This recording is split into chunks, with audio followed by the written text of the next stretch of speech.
ഉള്ളിലെ വെളിച്ചം. അർഹാന്റെ യാത്ര. അധ്യായം 1. ആത്മാവിന്റെ കണ്ണാടി. നൂറാംബാദ് നഗരം അതിരാവിലെ ഉണർന്നു. പ്രഭാതത്തിന്റെ തേൻ നിറമുള്ള ശോഭയിൽ കുളിച്ചുനിന്നു.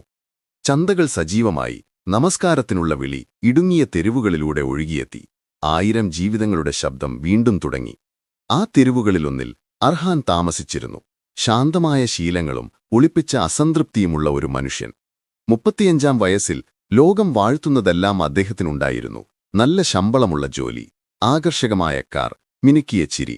പക്ഷേ ജീവിതത്തേക്കാൾ ഉച്ചത്തിൽ അലറുന്ന ഒരു നിശബ്ദത അദ്ദേഹം ഉള്ളിൽ കൊണ്ടു നടന്നു.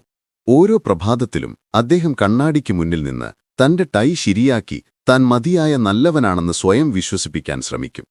പക്ഷേ ഉള്ളിൻ്റെ ഉള്ളിൽ താൻ നല്ലവനല്ലെന്ന് അദ്ദേഹത്തിനറിയാമായിരുന്നു. വിജയിയാണ്, പക്ഷേ നല്ലവനല്ല.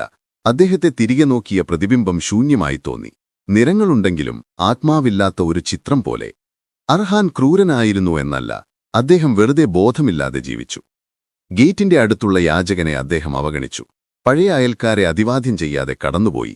സൂര്യോദയം ശ്രദ്ധിക്കാൻ മാത്രം സമയം മൊബൈലിൽ നിന്ന് തല ഉയർത്തിയില്ല. അദ്ദേഹം ജീവിച്ചു, പക്ഷേ ജീവനുള്ളതായി അദ്ദേഹത്തിന് തോന്നിയില്ല.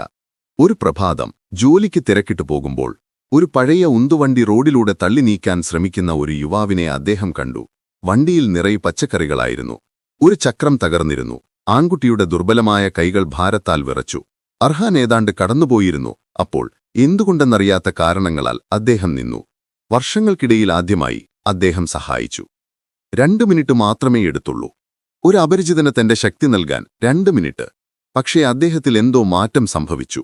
ആൺകുട്ടി പുഞ്ചിരിച്ച് അല്ലാഹു അനുഗ്രഹിക്കട്ടെ ബയ്യ എന്നു പറഞ്ഞപ്പോൾ അർഹാൻ വർഷങ്ങളായി അറിയാത്ത ഒരു ഊഷ്മളത അനുഭവിച്ചു. അന്നു രാത്രി വളരെ കാലത്തിനുശേഷം ആദ്യമായി അദ്ദേഹം സമാധാനമായി ഉറങ്ങി.